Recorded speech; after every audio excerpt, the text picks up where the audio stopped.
चलिए, now we are going to start with another easy chapter, arbitration, mediation and conciliation. है old and new सब में, easy है लेकिन बड़ा है। ठीक है, इस चैप्टर का अगर हम इंट्रोडक्शन देखें तो इजी है लेकिन बड़ा है। ठीक है, बहुत सारा कंटेंट है इसमें। अगर आप पेजेस भी टर्न करके देखेंगे तो आपको लगेगा बहुत बड़ा चैप्टर है। तो इसका मतलब ये बिल्कुल भी नहीं है कि इसको स्किप कर दिया जाएगा। ठीक है, छोड़ेंगे कि नहीं छोड़ेंगे? नहीं छोड़ेंगे। ठीक है, चलो, law relating to arbitration, mediation and conciliation. सबसे पहले मतलब समझते हैं। आर्बिट्रेशन का मतलब क्या होता है? सेटलमेंट कराना। ठीक है, हम लोग ने पहले भी इस चीज को देखा है। देखिए, अगर हम लोग बात करते हैं कि दो लोगों के बीच में डिस्प्यूट हो रही है, तो उस डिस्प्यूट को सॉल्व करने का सबसे ऑब्वियस तरीका क्या है? कोर्ट। ठीक है, यानी अगर दो लोगों के बीच में डिस्प्यूट होती है तो वो कहाँ जाते हैं? कोर्ट जाते हैं। लेकिन कोर्ट जाने में कुछ डिसएडवांटेजेस है। पहला डिसएडवांटेज है टाइम बहुत लगता है, और दूसरा डिसएडवांटेज क्या है? पैसा बहुत लगता है, और कई बार बहुत साल हो जाते हैं तब भी उसका डिसीजन नहीं आ पाता। तो एक बीच का रास्ता निकाला गया। ठीक है, और इन्होंने सोचा कि कुछ ऐसा किया जाए कि जो डिस्प्यूट्स हैं वो जल्दी सॉल्व हो जाएं, जिसको हम लोग कई बार आउट ऑफ कोर्ट सेटलमेंट भी कहते हैं। ठीक है, आउट ऑफ कोर्ट सेटलमेंट का मतलब बिना कोर्ट जाए हमने उस डिस्प्यूट को सेटल करने की कोशिश करी। और यही जो एक्स्ट्रा तरीके होते हैं डिस्प्यूट को सेटल करने के, उन्हीं को ही हम लोग कहते हैं। तीन होते हैं, आर्बिट्रेशन, ठीक है, मीडिएशन एंड कॉन्सिलिएशन। अभी धीरे धीरे हम लोग सब समझेंगे कि ये तीनों क्या होते हैं और तीनों में फर्क क्या होता है। सबसे पहले हम लोग अंडरस्टैंड करेंगे आर्बिट्रेशन के बारे में। ठीक है, अब आर्बिट्रेशन का सिर्फ कॉन्सेप्ट ध्यान से समझिएगा, बाद में रीड करेंगे। आर्बिट्रेशन का कॉन्सेप्ट समझिए। मिस्टर ए और मिस्टर बी के बीच में आज कोई ट्रेडिंग रिलेशन हुआ। फॉर एग्जाम्पल, हमारे और आपके बीच में आज एक अग्रीमेंट हुआ कि हम आपको गुड्स बेचेंगे और आप हमें प्राइस पे करेंगे। ठीक है, हो सकता है हमारे इस अग्रीमेंट में आगे जाके डिस्प्यूट हो जाए, तो आज ही हमने इसी अग्रीमेंट में एक क्लॉज डाल दिया और उसमें ये लिखा कि अगर हमारे बीच में कोई डिस्प्यूट होती है तो हम लोग एक थर्ड पर्सन को अपॉइंट कर लेंगे, और वो जो थर्ड पर्सन होगा वो हमारे डिस्प्यूट को सॉल्व कर देगा। ठीक है, ये थर्ड पर्सन जो हमारे डिस्प्यूट को सॉल्व करेगा वो कौन होगा? आर्बिट्रेटर। ठीक है, इस प्रोसेस को कहा जाता है आर्बिट्रेशन, और वो जो पर्सन हमारी डिस्प्यूट को सॉल्व कर रहा है उसको हम लोग क्या कहते हैं? आर्बिट्रेटर। नाउ, इस चैप्टर का एक सबसे इंपॉर्टेंट वर्ड जो है वो है म्यूचुअल कंसेंट, क्योंकि ये सब कुछ ही कैसे हो रहा है? म्यूचुअल कंसेंट से। अगर हम आपसे पूछें कि आर्बिट्रेटर कौन होगा, म्यूचुअल कंसेंट से डिसाइड करेंगे। ठीक है, आर्बिट्रेटर कौन होगा ये भी पार्टीज डिसाइड करेंगी। आर्बिट्रेशन का प्रोसीजर कहाँ होगा ये भी पार्टीज डिसाइड करेंगी। आर्बिट्रेशन का प्रोसीजर क्या होगा, ठीक है, ये भी कौन डिसाइड करेगा? पार्टीज। यानी हर चीज का एक ही आंसर होगा, क्या? Mutual consent. जैसे जब हम कोर्ट में जाते हैं तो हर चीज कोर्ट डिसाइड करता है, प्रोसीजर क्या होगा, देन क्या क्या पेनल्टीज लगेंगी या क्या पनिशमेंट होगी, ये सब कुछ कोर्ट डिसाइड करता है। लेकिन अगर हम लोग आर्बिट्रेशन की बात करते हैं तो everything is decided by the parties. ठीक है, अब क्या होगा? हमने अपने अग्रीमेंट में ये क्लॉज लिख लिया, जब हमारे बीच में डिस्प्यूट होगी तो कोर्ट जाने की बजाय हम लोग किसके पास जाएंगे? उस आर्बिट्रेटर के पास। वो आर्बिट्रेटर दोनों पार्टीज की बात सुनेगा, ठीक है, और फिर वो अपने हिसाब से डिसीजन देगा। ये बताइए, वो पार्टीज आर्बिट्रेटर की बात मानेंगे कि नहीं मानेंगे? मानेंगे, क्योंकि उन्होंने ही पहले डिसाइड किया था।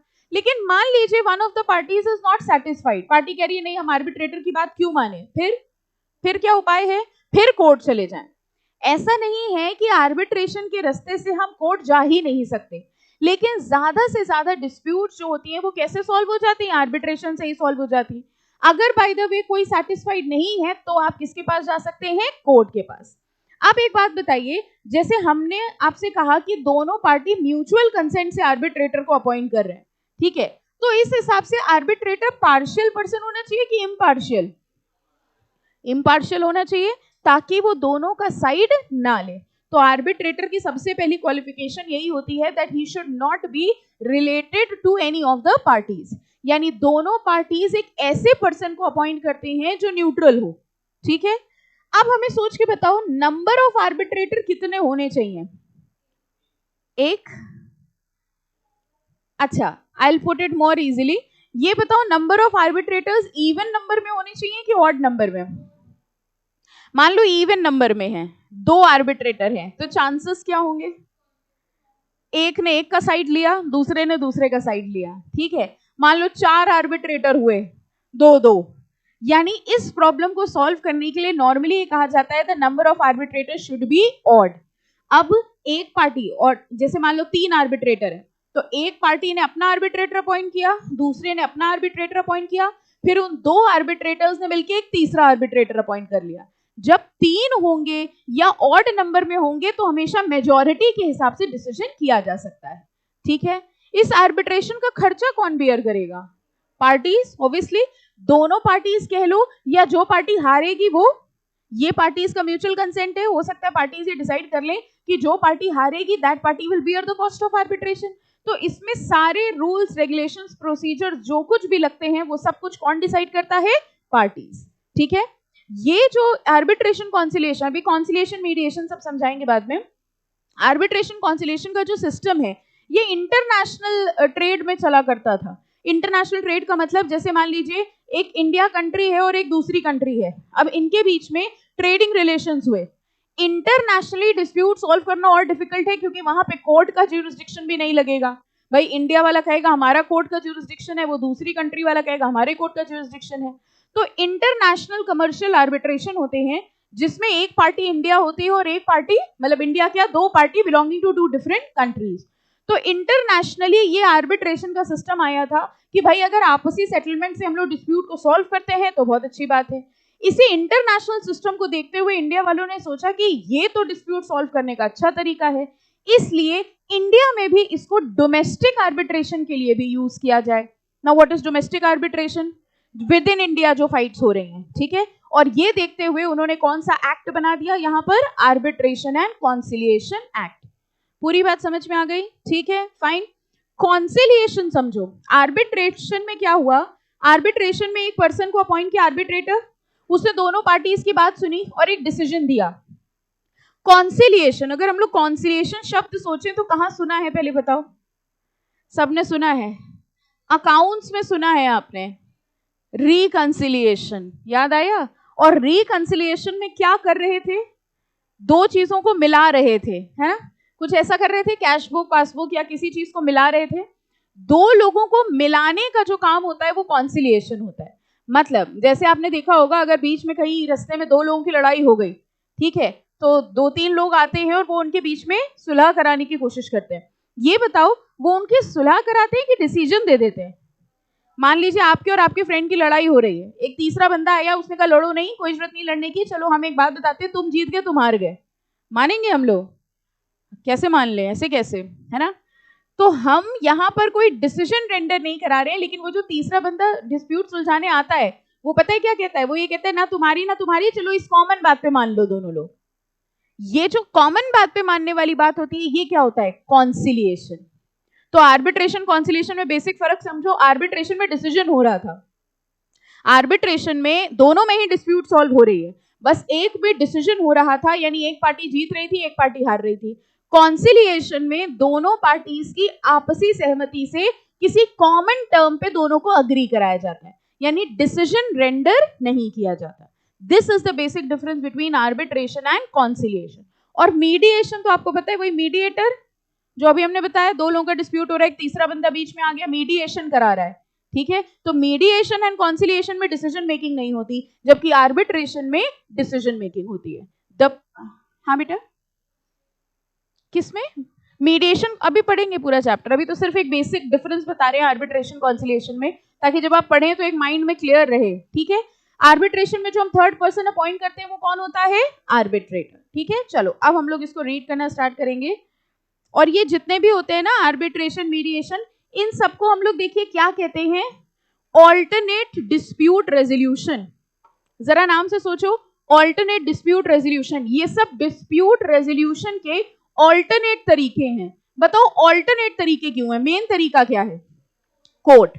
कह रहे हैं डिस्प्यूट को रिजॉल्व करने का मेन तरीका है कोर्ट जाना, लेकिन कई बार हम कोर्ट ना जाके कुछ ऑल्टरनेट तरीकों को यूज करते हैं, और ऑल्टरनेट तरीकों में आ जाते हैं आर्बिट्रेशन, कॉन्सिलिएशन, मीडिएशन, ठीक है। चलिए देखिए, कह रहे हैं arbitration and conciliation act is an act to consolidate and amend the law relating to domestic arbitration. कह रहे हैं किसके किसके ऊपर लग रहा है? डोमेस्टिक आर्बिट्रेशन पे लग रहा है। इंटरनेशनल कमर्शियल आर्बिट्रेशन पे लग रहा है। अभी हमने आपको बता दिया इंटरनेशनल कमर्शियल आर्बिट्रेशन मतलब जहां पर one of the party is outside India, बाहर की अगर एक भी पार्टी है तो वो आर्बिट्रेशन कैसा होगा, international commercial arbitration. And enforcement of foreign arbitral award as also to define the law relating to conciliation. ठीक है, फाइन। अब जैसे अभी आप पूछ रहे थे ना मीडिएशन कॉन्सिलिएशन, तो बेसिक मतलब समझो, एक्ट का नाम देखो क्या है, ठीक है, और चैप्टर का नाम देखो क्या है। मतलब mediation is not recognised by the act, okay. Arbitration and conciliation act सिर्फ दो चीजों की बात करता है, आर्बिट्रेशन एंड कॉन्सिलिएशन। मीडिएशन एक नॉर्मल टर्म है जो हम लोग यूज करते हैं। वो कह रहे हैं इस चैप्टर में हम लोग आर्बिट्रेशन, कॉन्सिलिएशन, मीडिएशन के बारे में पढ़ेंगे, बट एक्ट में जो फॉर्मल रिकॉग्निशन मिली हुई है वो मीडिएशन को नहीं मिली है, वो किसको मिली है, आर्बिट्रेशन एंड कॉन्सिलिएशन को। ठीक है, चलो एनीवेज अब देखिए ये इसका इंट्रोडक्शन है कि हिस्ट्री और क्या ये सब करने की कोई जरूरत नहीं है। यहां पर आइए पहले, Arbitration and Conciliation Act 1996 with a view to consolidate and amend the law relating to domestic arbitration, international commercial arbitration, foreign arbitral award and to provide a law relating to conciliation। कह रहे conciliation हमारे यहाँ बहुत समय से हो रहा है लेकिन उसकी फॉर्मल रिकॉग्निशन नहीं थी, आपको भी नहीं पता था। जैसे हमने अभी आपको बताया कि रास्ते में दो लोग की लड़ाई हो रही है और तीसरा पर्सन या बहुत सारे लोग उसको सुलझाने आ जाते हैं, ठीक है, तो उसको फॉर्मल रिकॉग्निशन मिली हुई है, उसका कोई एक्ट है, ये ना आपको पता था ना ये उन लोगों को पता होता है।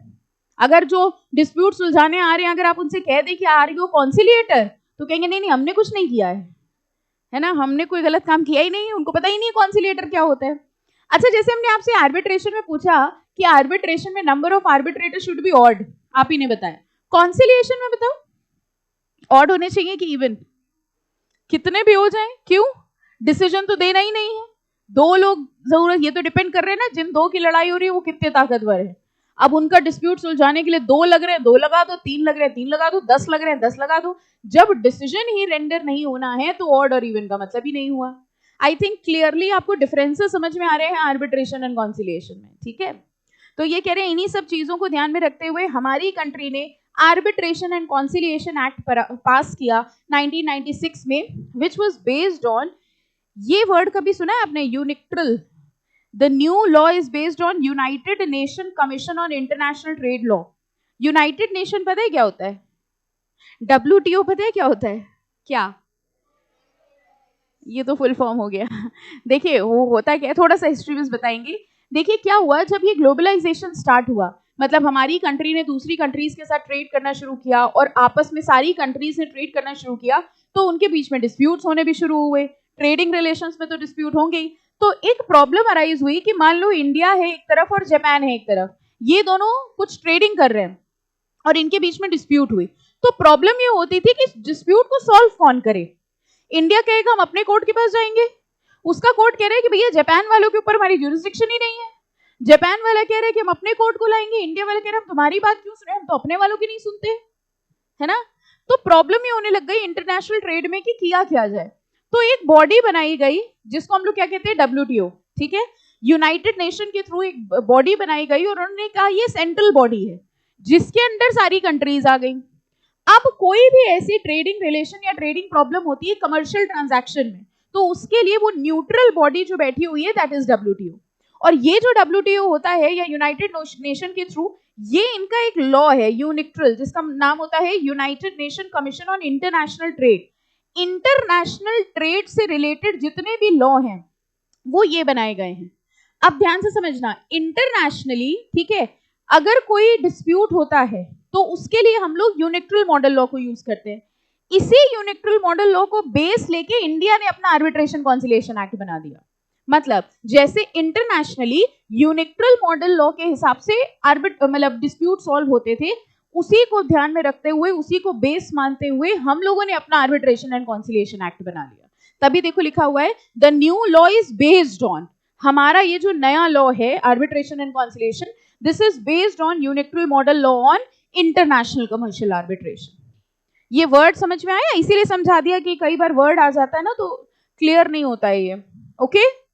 तो जैसे इंटरनेशनली डिस्प्यूट को सॉल्व करने के लिए यूनिट्रल मॉडल लॉ यूज किया जाता है। अच्छा ये बताओ, इंटरनेशनली डिस्प्यूट को सॉल्व करने के लिए क्या आर्बिट्रेशन कॉन्सिलिएशन एक्ट यूज करेंगे? Supposedly there is a trading relationship between Japan and China, India is nowhere into picture, क्या उसके ऊपर इंडिया का आर्बिट्रेशन कॉन्सिलिएशन एक्ट लगा दोगे? नो, उसके ऊपर क्या लगेगा? यूनिट्रल मॉडल लॉ लगेगा। तो इंडिया वालों को जब अपना आर्बिट्रेशन कॉन्सिलिएशन एक्ट बनाना था तो इन्होंने सोचा क्या किया जाए, प्रोविजन कहां से लिए जाए, तो इन्होंने प्रोविजन कहां से ले लिए? यूनिट्रल मॉडल लॉ से। ठीक है, अगली पैराग्राफ में देखिए, the arbitration and conciliation act aims at streamlining the process of arbitration and facilitating conciliation in business matter. अब लाइंस देखना, आपको समझ आएंगी। The act recognises the autonomy of parties. Autonomy means freedom, autonomy means अपने हिसाब से decide करेंगे। इस पूरे चैप्टर में जिस चीज का आंसर आपको ना मिले उसका आंसर होगा free consent, parties consent, mutual consent. ठीक है, ये एक वो तरीका बता दिया, जो आंसर ना आ रहा हो। ठीक है, आर्बिट्रेटर कौन होगा? Mutual consent. कहाँ होगा आर्बिट्रेशन? Mutual consent. प्रोसीजर क्या होगा? Mutual consent. सब कुछ कैसे डिसाइड किया जाएगा? म्यूचुअल कंसेंट से। ठीक है, तो ये कह रहे पार्टीज को बहुत ज्यादा ऑटोनॉमी दे दी गई है, फ्रीडम दे दी गई है in the conduct of arbitral proceeding by the arbitral tribunal. अभी ट्रिब्यूनल बताएंगे। एंड ये देखो क्या लिखा है, abolishes the scope of judicial review of award and minimises the supervisory roles of court. किसके रोल को कम कर दिया?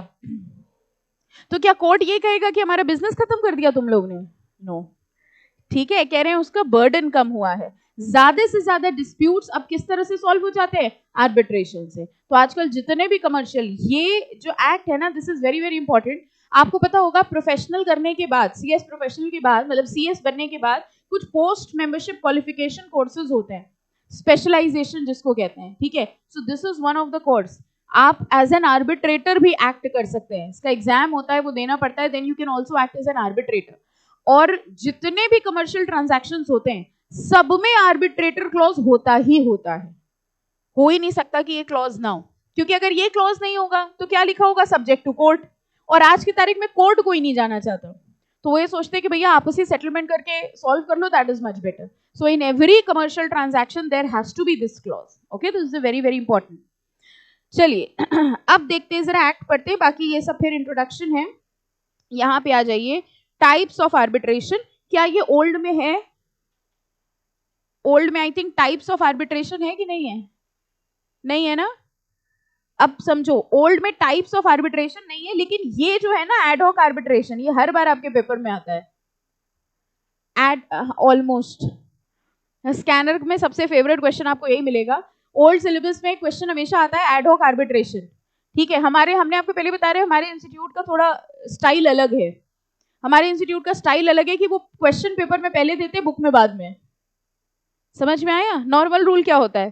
पहले कंटेंट बुक में दिया, फिर क्वेश्चन पेपर में दिया। ये एड हॉक आर्बिट्रेशन अभी आप स्कैनर देखना, ओल्ड वाली, उसमें सब जगह मिलेगा। ये हर बार एग्जाम में दे देते थे, लेकिन बुक में कहीं नहीं दिया होता था, तो बेचारे बच्चे परेशान होते थे, है ना। अब देखो उनको रियलाइज हुआ कि अब सही समय आ गया है।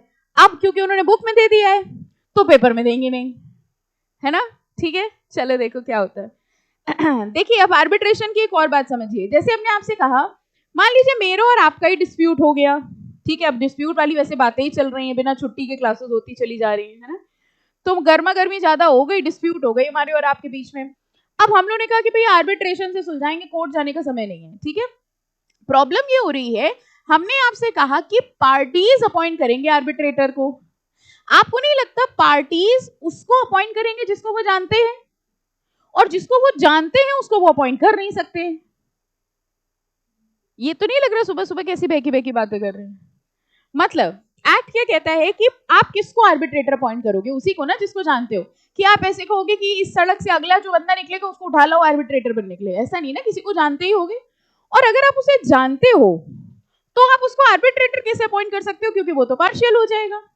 ये प्रॉब्लम समझ में आई? ठीक है, दूसरी बात, दो लोग मिलके किसी एक बंदे को अपॉइंट कर ले, ये भी बड़ी स्ट्रेंज बात है ना, कि हम और आप मिलके, क्योंकि हमने मान लो कहा कि हम मिस्टर ए को अपॉइंट करना चाहते हैं, आप पता है क्या कहोगे? जरूर ए से तुम्हारा कुछ होगा, वो तो तुम्हारा ही साइड लेगा, ए नहीं बी को करेंगे।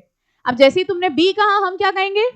तुम्हारा बी से कोई ना कोई होगा। ठीक है, तो that is a very difficult task. जितनी आसानी से हम लोगों ने कह दिया ना कि म्यूचुअल कंसेंट से पार्टी अपॉइंट कर लेंगे arbitrator, that is a very difficult task. अब इसके लिए क्या होता है, कोर्ट ने कहा कि ठीक है, तुम लोग अगर अपनी तरफ से अपॉइंट करना चाहते हो कर लो, नहीं तो हमने कुछ आर्बिट्रल इंस्टीट्यूशंस बनाए हैं। ठीक है, इस आर्बिट्रल इंस्टीट्यूशन में बहुत सारे लोग हैं जो आर्बिट्रेटर हैं। मतलब जैसे अभी हमने आपको बताया इसका एग्जाम होता है, अब एग्जाम देखिए जो लोग भी क्वालिफाई हुए वो सब आर्बिट्रेटर बन गए उस आर्बिट्रल इंस्टीट्यूशंस के अंदर। मान लीजिए हमें अपने डिस्प्यूट के लिए कोई आर्बिट्रेटर चाहिए और हम लोग म्यूचुअल कंसेंट से डिसाइड नहीं कर पा रहे, तो हम लोग इस आर्बिट्रल इंस्टीट्यूशन के पास जाएंगे और उनसे कहेंगे भैया आप अपना एक आर्बिट्रेटर हमारे डिस्प्यूट के लिए अपॉइंट कर दो, क्योंकि that person will be a neutral person.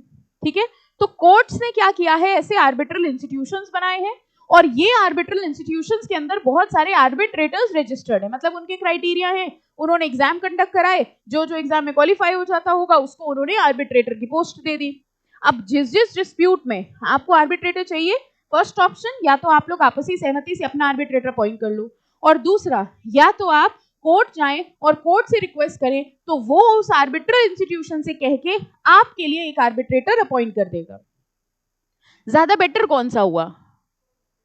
क्योंकि आपसी सहमति वाले में हमेशा ये डाउट रहेगा मन में, है ना, अगर हम हारने लगे तो हमको पक्का लगेगा कि ये मिला हुआ है तुमसे, है ना। इसलिए ज्यादातर लोग अपने कमर्शियल ट्रांजैक्शन में they prefer arbitral institution. Now हम लोग ने जो अपना आर्बिट्रेटर अपॉइंट कर लिया, अपने हिसाब से प्रोसीजर कर लिया, दैट इज एडहॉक आर्बिट्रेशन। ठीक है, यानी एक आर्बिट्रेशन हो गया जिसमें हम फॉर्मल आर्बिट्रल इंस्टीट्यूशन के पास गए, उनसे आर्बिट्रेटर बुलवाया और उसने प्रोसीजर कंडक्ट किया। अब जाहिर सी बात है वो आर्बिट्रल इंस्टीट्यूशन वाला जो आर्बिट्रेटर है वो अपने हिसाब से प्रोसीजर करेगा फॉर्मल तरीके से। मतलब वही समझ लीजिए एक आपने घर में ही पूजा कर ली और एक आप फॉर्मल पंडित जी को लेके आए, उनसे पूजा करवाई। समझ आ गया अब? ठीक है, चलो देखो, ad hoc arbitration, this is a type of arbitration that is not handled by a formal organisation. अब बताओ, क्लियर है? नॉट हैंडल किसने कर लिया? आपस में। Rather the number of arbitrator, mode of selection, how the arbitration will be conducted may be decided by the parties. तो जब पार्टीज खुद ही सब डिसाइड कर रहे हैं, एड हॉक आर्बिट्रेशन हो गया। एड हॉक मतलब हमने अर्जेंटली अपॉइंट कर लिया, हमने अपने हिसाब से चीजें कर ली। The procedural aspect should also be decided by the parties. और एड हॉक आर्बिट्रेशन के अलावा देखो दो पॉइंट छोड़ के लिखा है इंस्टीट्यूशनल आर्बिट्रेशन। ये इंस्टीट्यूशनल आर्बिट्रेशन क्या हुआ? The matter is to be administered by established arbitration institutions. Clear होता जा रहा है सब? ठीक है, ओल्ड वाले एड हॉक वाला लिख लेना अपने में। ठीक है, उसके बीच में देखिए दो पॉइंट छूटे, but I am very sure समझ में आ रहा है। Domestic arbitration and international arbitration. Domestic arbitration क्या हुआ? सारी पार्टीज इंडिया की हैं। ठीक है, the arbitration in which disputes are subject to Indian laws. Obviously India में हो रहा है, पार्टीज इंडिया की हैं, तो उसके ऊपर इंडिया का लॉ लगेगा। And the cause of action is entirely based in India, it is called a domestic arbitration. International arbitration देखो जरा, it is an arbitration relating to dispute where at least one of the party is an individual who is a national or habitual resident of any country other than India. समझ आया? कह रहे international commercial arbitration वो है जिसमें कम से कम एक party ऐसा इंडिविजुअल है जो कंट्री के बाहर का है, ऐसी बॉडी कॉर्पोरेट है जो कंट्री के बाहर का है, ऐसी एसोसिएशन है जो इंडिया के बाहर का है, या ऐसी गवर्नमेंट है या फॉरेन कंट्री है। समझ में आया? मतलब हमारा डिस्प्यूट किसके साथ हो सकता है? पार्टी के साथ हो सकता है, कंपनी के साथ हो सकता है, एसोसिएशन के साथ, गवर्नमेंट के साथ हो सकता है। अगर ये सब बाहर के हैं तो वो मतलब one party is of outside India, then the arbitration will be considered as international commercial arbitration. Any doubt? किसी को कोई कंफ्यूजन? नो? हाँ बेटा, हाँ मतलब पार्टीज की म्यूचुअल कंसेंट से। हाँ, और हाँ कोई भी हो सकता है, एनीवन। ठीक है, हमारे और आपके बीच में डिस्प्यूट हुई, हम लोगों ने कहा सर को बना दे रहे आर्बिट्रेटर। अब आप ये नहीं कहेंगे सर तो आप ही का फेवर लेंगे, ठीक है, पहले डिसाइड हो जाएगा। एसेंशियल्स ऑफ आर्बिट्रल प्रोसेस की बात करते हैं। चलो ये भी आई थिंक ओल्ड में नहीं होगा, बट ये सब आगे कवर्ड है, नया टॉपिक कुछ नहीं है, उसी को ही पॉइंट वाइज दे देते हैं, उसी के डब्बे बना देते हैं और कह देते हैं नई बुक है। ठीक है। सीट ऑफ आर्बिट्रेशन जरा देखो, the parties are free to select any location. Seat of arbitration मतलब लोकेशन क्या होगी? अच्छा एक बात बताओ, जैसे मान लीजिए हमारे बीच में डिस्प्यूट हुई, हम लोग ने कहा कि हम लोग सर को आर्बिट्रेटर बना लेंगे, ठीक है। अब अगला सवाल ये आया कि आर्बिट्रेशन का प्रोसीजर कहाँ हो, तो हम लोग कोर्ट चले गए, हम लोगों ने कोर्ट में जाके जज से कहा तुम उतरो, हम बैठे, सर ने बोला तुम उतरो हम बैठेंगे, आर्बिट्रेटर हमें और वहां के पार्टीज आर्टिस्ट को हटा के हम लोग चढ़ गए। हम लोगों का बहुत टाइम से मन था, कर सकते हैं, कोर्ट में थोड़ी ना होगा, कोई जगह डिसाइड करनी पड़ेगी। मान लो सर ने कह दिया पेड़ के नीचे करेंगे, तो पेड़ के नीचे हो जाएगा आर्बिट्रेशन, ठीक है। और मान लो सर ने कहा पिज्जा हट पे करेंगे अपना, तुम लोग हमें पिज्जा देते जाना, हम केस भी सुनते रहेंगे, तो वहां हो जाएगा। हाँ हाँ, देखो लिखा है पहले पॉइंट में, लिखा है कौन डिसाइड करेगा। Parties are free to select any location, हमने आपको बताया ना पूरे चैप्टर में एक आंसर है पार्टीज, म्यूचुअल कंसेंट। वेन्यू देखो, द वेन्यू और लोकेशन वही है, for the sessions of arbitral proceeding may be decided by the parties. Arbitral institution, the parties may select the arbitral institution. अब कौन से आर्बिट्रल इंस्टीट्यूशन से कौन सा आर्बिट्रेटर लेना है वो भी कौन डिसाइड करेगा? पार्टीज। अब पार्टीज ने कह दिया ये आर्बिट्रल इंस्टीट्यूशन होगा, तो उस आर्बिट्रल इंस्टीट्यूशन का कोई भी आर्बिट्रेटर अपॉइंट हो जाएगा, ठीक है। Law, the parties may by agreement choose any law. वैसे तो अगर डोमेस्टिक है तो आर्बिट्रेशन एंड कॉन्सिलिएशन एक्ट ही लगेगा, ठीक है। लैंग्वेज कह रहे हैं आर्बिट्रेशन प्रोसीडिंग कौन सी लैंग्वेज में होगी, कौन डिसाइड करेगा? पार्टीज। पार्टीज में agree on the language of arbitration. अब दोनों साउथ की पार्टीज हैं तो वो क्या डिसाइड करेंगे कि उनकी रीजनल लैंग्वेज में हो जाए, ज्यादा बेटर है, ठीक है। नंबर ऑफ आर्बिट्रेटर जरा देखो, वैसे तो parties are free to determine the number of arbitrator, ठीक है, but such number shall not be an even number. कह रहे इवन नंबर नहीं होगा, क्योंकि अगर इवन नंबर होगा तो कॉन्फ्लिक्ट हो सकता है। However, failing the determination the arbitral tribunal shall consist of a sole arbitrator. अब समझ लो आर्बिट्रल ट्रिब्यूनल क्या हुआ, ये जितने आर्बिट्रेटर अपॉइंट होते हैं इनको हम लोग आर्बिट्रल ट्रिब्यूनल कहते हैं। फॉर एग्जाम्पल किसी केस में मान लो 4 आर्बिट्रेटर डिसाइड हुए या 5 आर्बिट्रेटर डिसाइड हुए, तो वो पांचों को मिला के जो एक शब्द बोला जाता है that is arbitral tribunal. Tribunal means all the arbitrators, ठीक है। अब किसी में मान लो 3 आर्बिट्रेटर अपॉइंट हुए तो भी वो कलेक्टिवली क्या बोले जाएंगे? Arbitral tribunal. कई बार एक ही आर्बिट्रेटर के अपॉइंटमेंट से काम हो जाता है, इन दैट केस, ये लाइन सुनिएगा, in that case the arbitral tribunal will consist of a sole arbitrator. Yes और नो? तो आर्बिट्रल ट्रिब्यूनल का मतलब जितने लोग आर्बिट्रेट कर रहे हैं, 4 हैं, 5 हैं, 3 हैं, उन सबको मिला के बोला जाता है आर्बिट्रल ट्रिब्यूनल। अगर एक ही बंदा अपॉइंट हो गया है तो उसको हम लोग क्या कहेंगे? Sole arbitrator. देखो लिखा हुआ है the arbitral tribunal shall consist of a sole arbitration. Any doubt? ठीक है। कॉस्ट, कॉस्ट कौन बेयर करेगा? पार्टीज बेयर करेंगे और पार्टीज ही डिसाइड करेंगी। देखिए कह रहे हैं ये डिसाइड करेंगे whether the cost are payable by one party to another. क्या ऐसा है कि हारने वाली पार्टी देगी? कितनी कॉस्ट होगी? When such cost are paid, ये सब कुछ म्यूचुअली डिसाइड होगा, ठीक है। बल्कि आर्बिट्रल ट्रिब्यूनल इसमें डिसाइड करेगा, क्योंकि पार्टीज अगर डिसाइड करेंगी तो पता है क्या डिसाइड करेंगी? कि हम लोग तो बियर नहीं करेंगे, आर्बिट्रेटर से ही ले लो खर्चे। आई यू अंडरस्टैंडिंग दिस पॉइंट? अच्छा ये बताओ, आर्बिट्रेटर जो इतना काम कर रहा है फ्री में कर रहा होगा? उसकी भी फीस होगी और वो इसी कॉस्ट में ऐड हो जाएगी, ठीक है। चलिए अब हम लोग स्टार्ट करेंगे यहां से इंपॉर्टेंट डेफिनेशंस, यहां से ओल्ड में भी होगा। आई थिंक पूरा चैप्टर समझ में आ गया है, बस रीड करना बचा है। हाँ चैप्टर हो गया है, बस रीड करना बचा है। आर्बिट्रेशन देखिए क्या लिखा है, section 21A of the act defines arbitration as to mean any arbitration whether or not administered by an arbitral institution. बताओ क्या मतलब हुआ? अगर हम आपसे ये पूछें कि हमने जो पर्सनल लेवल पे आर्बिट्रेशन किया, जिसमें अपना खुद का आर्बिट्रेटर अपॉइंट कर लिया, क्या उसके ऊपर आर्बिट्रेशन कॉन्सिलिएशन एक्ट लगेगा? यस। कह रहे हैं चाहे आप अपना खुद का आर्बिट्रेशन करें या आप आर्बिट्रेशन आर्बिट्रल इंस्टीट्यूशन के हिसाब से करें, दोनों को ही इस एक्ट के हिसाब से आर्बिट्रेशन माना जाएगा। Any doubt to anyone? कोई कंफ्यूजन किसी पॉइंट पे हो तो पूछ लीजिए। नो? चलो अब जरा देखते हैं आर्बिट्रेटर कौन होगा। The term arbitrator is not defined. काम की चीजें कभी डिफाइन नहीं करते, ठीक है। कह रहे हैं आर्बिट्रेटर कौन होगा ये हम डिफाइन नहीं कर रहे हैं।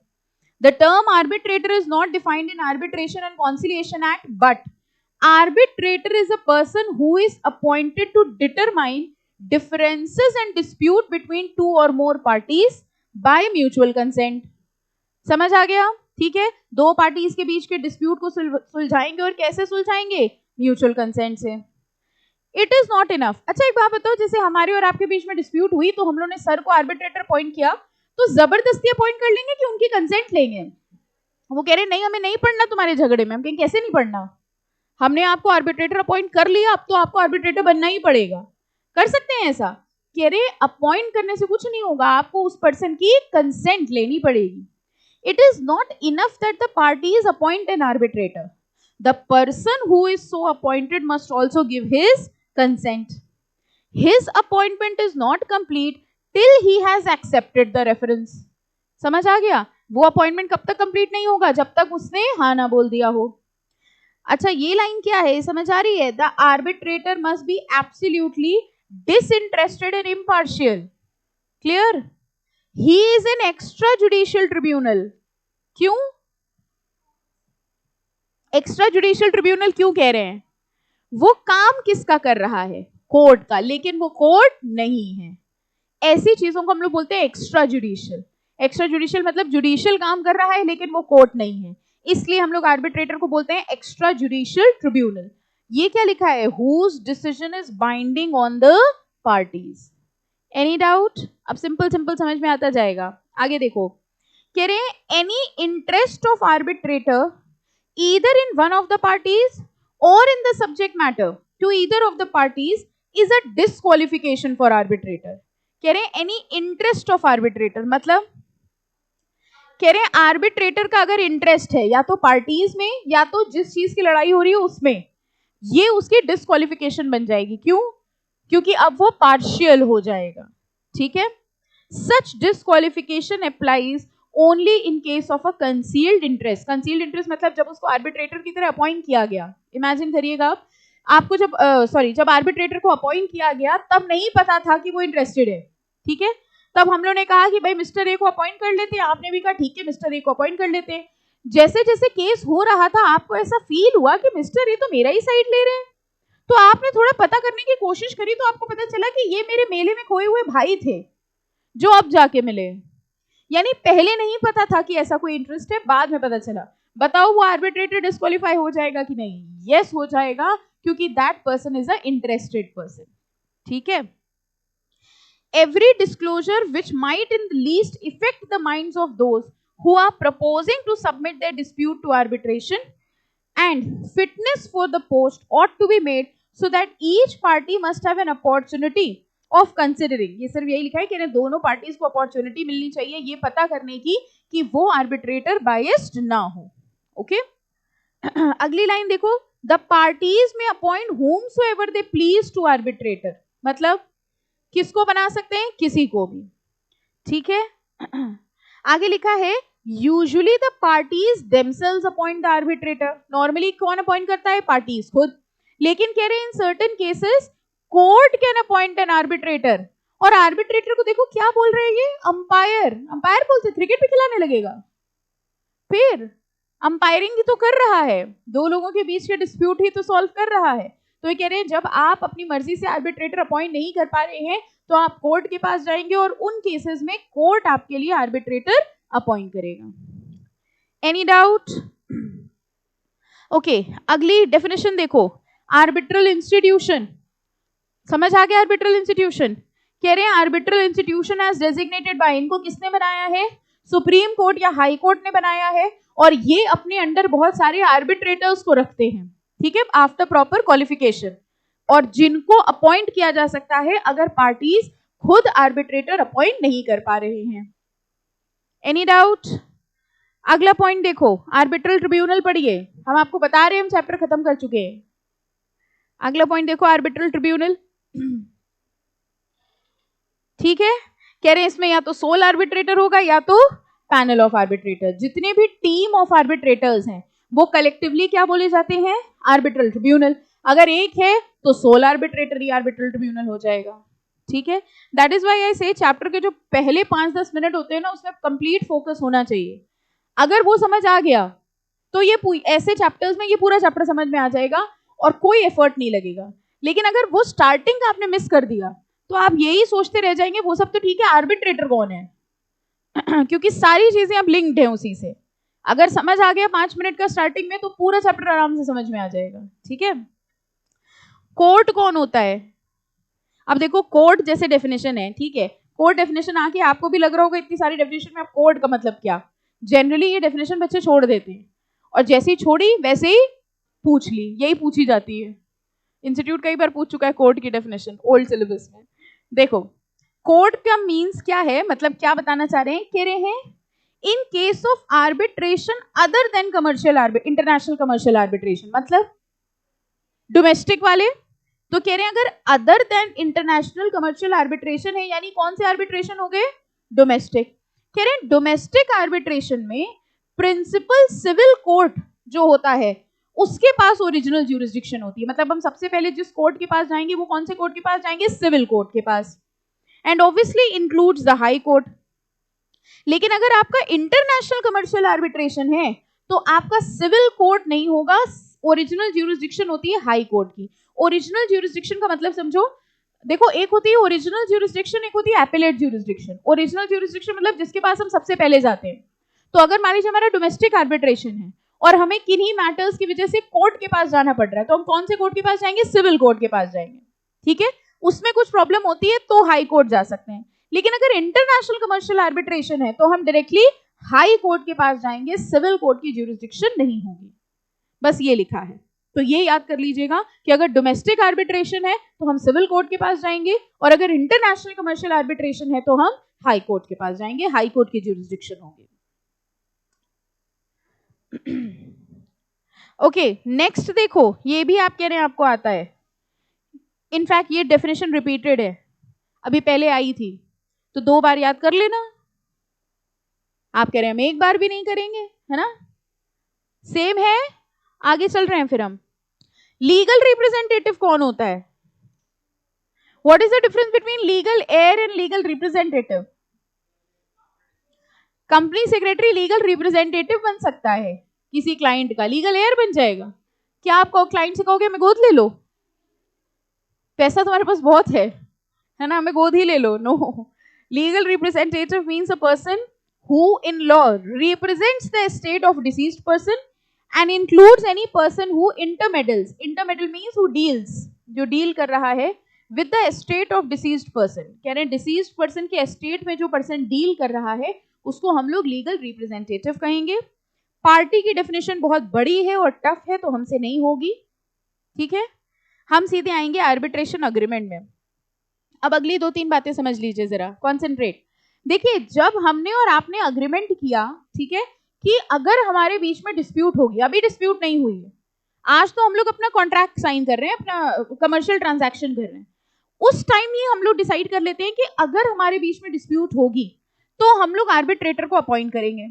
ये जो आज हम लोग डिसाइड कर रहे हैं ना कि अगर डिस्प्यूट हुई तो हम लोग आर्बिट्रेटर को अपॉइंट करेंगे, इसको क्या कहा जाता है, आर्बिट्रेशन अग्रीमेंट। ठीक है, और आर्बिट्रेटर जो डिसीजन देता है उसको कहा जाता है आर्बिट्रल अवार्ड। आपको पता होगा लॉ में अवार्ड का मतलब होता है डिसीजन ऑफ द कोर्ट। जैसे कोर्ट जो होता है वो डेथ सेंटेंस अवार्ड करता है, सुना है कभी, death sentence has been awarded, तो क्या बोलोगे, अवार्ड मिला है आज हमें, फांसी मिल गई। अवार्ड जो हम लोग नॉर्मल सेंस में समझते हैं that is different from law में क्या अवार्ड है। लॉ में अवार्ड का मतलब होता है डिसीजन ऑफ द कोर्ट। तो उसी तरह से आर्बिट्रेटर का जो डिसीजन होगा उसको हम लोग क्या कहेंगे, आर्बिट्रल अवार्ड। ठीक है, अगली बात समझिए, ये जो आर्बिट्रेशन अग्रीमेंट, 2 बातें समझ में आई, आर्बिट्रेशन अग्रीमेंट और आर्बिट्रल अवार्ड। ये जो आर्बिट्रेशन अग्रीमेंट होता है ये 2 तरह से हो सकता है। मान लीजिए आज मेरे और आपके बीच में पार्टनरशिप हुई, ठीक है, और उस पार्टनरशिप में लेट्स से 16 क्लॉजेस थे, एक 17वां क्लॉज हमने डाल दिया कि अगर हमारे बीच में ऊपर वाले किसी मैटर में डिस्प्यूट होता है तो हम लोग आर्बिट्रेटर को अपॉइंट करके डिस्प्यूट सॉल्व कर लेंगे। ये जो हमने 17th पॉइंट डाला है this is also arbitration agreement. ठीक है, arbitration agreement can be in the form of a separate agreement or it can be in the form of a clause in a contract. दोनों ही arbitration agreement माने जाते हैं। ध्यान से सुनते जाना, भी क्वेश्चन आएगा।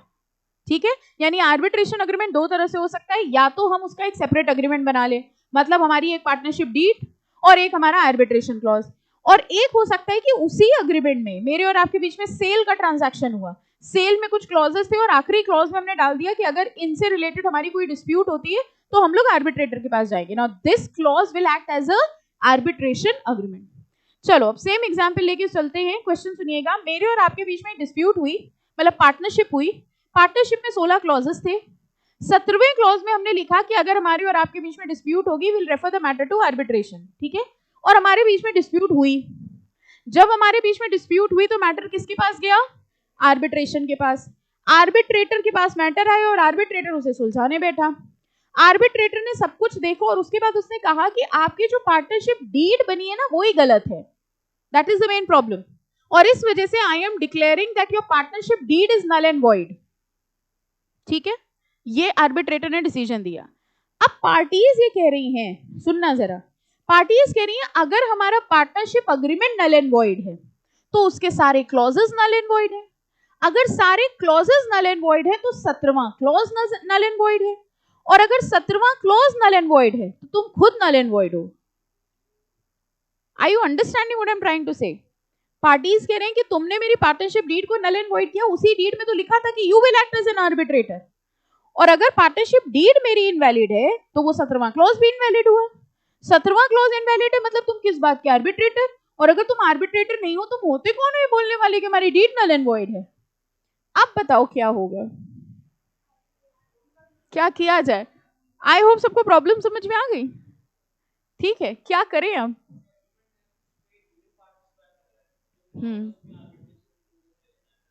तो क्या आप ये कहना चाहते हैं कि उस क्लॉज को डीड से अलग माना जाएगा? ओके, बाकी एनीवन एल्स? ये प्रॉब्लम समझ में आ गई क्या हुई?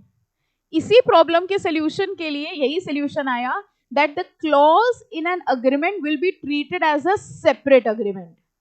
इवन इफ वो एक क्लॉज है एक अग्रीमेंट में तो भी हम उसको पूरे अग्रीमेंट से सेपरेट मानेंगे। आगे की लाइन सुनना, in such a manner even if the entire agreement is null and void it will not affect the validity of arbitration agreement।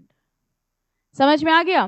तो अगर सेपरेट अग्रीमेंट है तब तो कोई प्रॉब्लम ही नहीं है, लेकिन अगर क्लॉज के फॉर्म में है देन इन दैट केस उसको सेपरेट माना जाएगा, वो क्लॉज वैलिड रहेगा भले ही आपका पूरा अग्रीमेंट इनवैलिड क्यों ना हो। ठीक है, फाइन। चलो आर्बिट्रेशन अग्रीमेंट देखते हैं। कह रहे हैं arbitration agreement means an agreement refer to in section 7।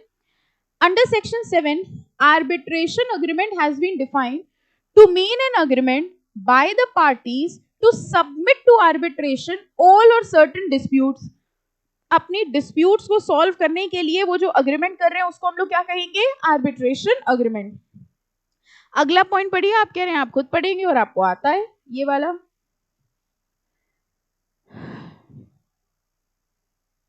कह दो कि नहीं आता। ये भी नहीं कह रहे हैं कि आता है। ठीक है, सेम पॉइंट। ओके, अगला देखो, कह रहे हैं आर्बिट्रेशन अग्रीमेंट कैसा होना चाहिए? राइटिंग में होना चाहिए। आर्बिट्रेशन अग्रीमेंट अगर राइटिंग में है, इफ इट इज कंटेन, मतलब कब कब माना जाएगा कि राइटिंग में है? अगर एक डॉक्यूमेंट के फॉर्म में था, दोनों पार्टीज ने साइन कर दिया। कह रहे हैं exchange of letter. Exchange of letter, telex, telegram का मतलब समझे? हमने एक लेटर लिखा, उस लेटर में लिखा कि अगर हमारे बीच में डिस्प्यूट होगा तो मिस्टर ए सॉल्व करेंगे, और वो लेटर हमने आपको दे दिया, आपने पढ़ा, आपने भी अग्री करके साइन कर दिया, तो ये भी तो आर्बिट्रेशन अग्रीमेंट हो गया। कह रहे हैं जरूरी नहीं है कोई फॉर्मल डॉक्यूमेंट बनाओ, even if it is exchange of letter, या देखो लिखा है other means of telecommunication including communication through electronic means. हमने आपको एक मेल भेजी, उस मेल में हमने लिख दिया कि हमारे बीच में जो डिस्प्यूट होगा वो आर्बिट्रेटर सॉल्व करेगा, और उसको हमने साइन कर दिया, फिर आपको भेजा, आपने भी अग्री करके साइन कर लिया, that will also be considered as an arbitration agreement. ठीक है, ओके। अब ये देखो स्पेसिमेन एडीआर क्लॉज है, इसको पढ़ लेना, और अगर आप ना भी पढ़ना चाहें कोई प्रॉब्लम नहीं है, प्रोफेशनल में पूरा है ये। जब ड्राफ्टिंग एक सब्जेक्ट हमने आपको बताया था, प्रोफेशनल में एक सब्जेक्ट है ड्राफ्टिंग, उसमें आपको पूरा आर्बिट्रेशन अग्रीमेंट बनाना पड़ेगा। ठीक है, उसमें जैसे जितनी चीजें हम लोग देखते हैं, सेल डीड, गिफ्ट डीड, ये सब आपको वहां बनानी पड़ेगी।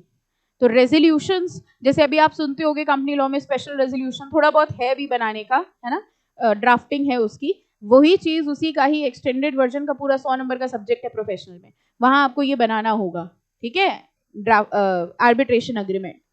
चलो अब हम लोग आगे आ जाते हैं, power to refer parties to arbitration where there is an arbitration agreement. अच्छा एक बात बताइए, मान लीजिए हमारे और आपके बीच में आर्बिट्रेशन अग्रीमेंट था, ठीक है, और हम लोग ने डिसाइड किया था कि अगर हमारे बीच में डिस्प्यूट होगी तो हम आर्बिट्रेटर के पास जाएंगे।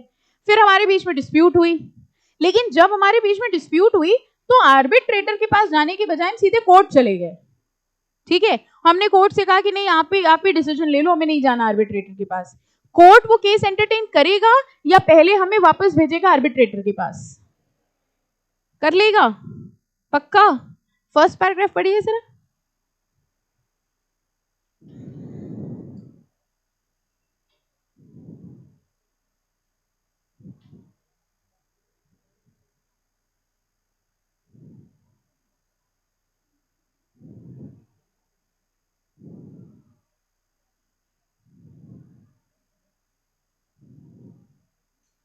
क्या होगा? सॉल्व करेगा कि आर्बिट्रेटर के पास भेजेगा? आर्बिट्रेटर के पास। अग्रीमेंट तो हुआ है ना आर्बिट्रेशन का। कह रहे हैं section 8 provides that a judicial authority, judicial authority किसको बोल रहे हैं? जज, court, before which an action is brought in a matter which is subject of an arbitration agreement. Court के सामने जो मैटर आया है वो मैटर एक्चुअली आर्बिट्रेशन अग्रीमेंट का मैटर है। If the party to an arbitration agreement so applies, अगर party apply करती है, then he may refer the parties to arbitration, वो arbitration के पास वापस भेज देगा unless it finds that no arbitration agreement exists। मतलब अगर उनके बीच में arbitration agreement नहीं था तो कोर्ट उसको एंटरटेन करेगा, और अगर arbitration agreement था तो कोर्ट उसे रीडायरेक्ट करेगा कि पहले तुम arbitration के थ्रू सॉल्व करके आओ, नहीं सॉल्व होगा then you have to come to me। ठीक है, बस इसमें फर्स्ट पैराग्राफ मार्क कर लेना, सफिशिएंट है। और नेक्स्ट आएंगे हम लोग interim measures by the court में। What do we mean by interim? Interim means बीच में प्रोसीडिंग्स में। देखिए आर्बिट्रेटर डिस्प्यूट सुलझा रहा है, सब कुछ कर रहा है, लेकिन क्या वो कोर्ट है? जो काम कोर्ट कर सकता है क्या वो काम आर्बिट्रेटर कर सकता है? फॉर एग्जाम्पल आर्बिट्रेटर जो था वो केस सुलझा रहा था दो लोगों के बीच का, और केस सुलझाते सुलझाते उसके अंदर फीलिंग आ गई कि हम ही जज हैं, ठीक है। अब वो जज की तरह काम करने लगा, उसने एक तो सर्च वारंट इशू कर दिए। है कौन? आर्बिट्रेटर, नॉर्मल पर्सन, सर, ठीक है। और सर केस सुलझाते सुलझाते उनको फीलिंग आ गई हम ही जज, ठीक है, और वो फटाफट सारे काम करने लग गए, सर्च वारंट इशू कर लिया, एविडेंसेस मंगवाने लग गए, सब कुछ करवाने लग गए। क्या वो कर सकते हैं? वो काम कोर्ट वाला कर रहे हैं, लेकिन वो जज नहीं है।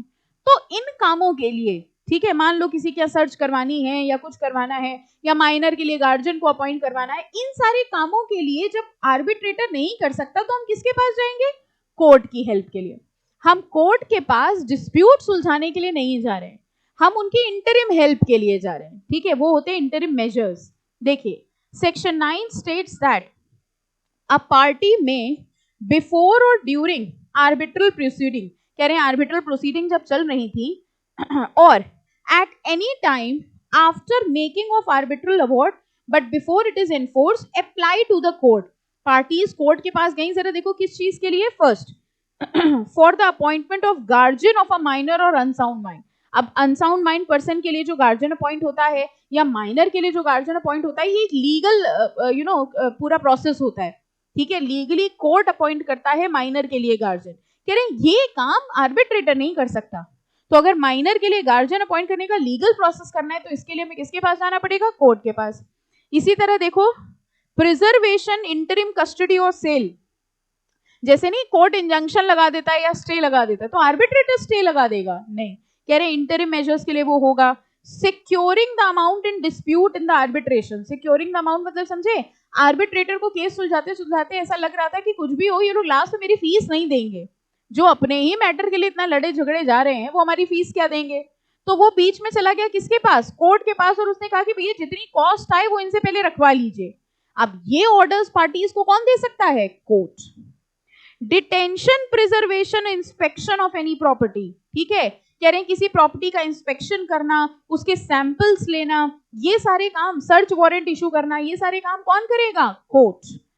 इंटरिम इंजंक्शन, इंजंक्शन हमने आपको बता दिया, रिसीवर को अपॉइंट करना, and such other interim measures as may appear to the court to be just and convenient. तो लॉजिक इसका यहाँ पर यही है, वो सारे काम जो कोर्ट कर सकता है, कोर्ट की पावर होते हैं, वो काम आर्बिट्रेटर नहीं कर सकता। और अगर आपके केस में आर्बिट्रेटर को ये सारे काम करवाने की जरूरत पड़ रही है, मान लीजिए आर्बिट्रेटर को लगता है कि जो एक पार्टी वो प्रॉपर्टी बेच देगा, ठीक है, अब आर्बिट्रेटर थोड़ी ना इंजंक्शन ऑर्डर पास कर सकता है, स्टे ऑर्डर, तो वो किसके पास जाएगा? कोर्ट के पास, और कोर्ट जो है वो ये सारे ऑर्डर्स पास करेगा।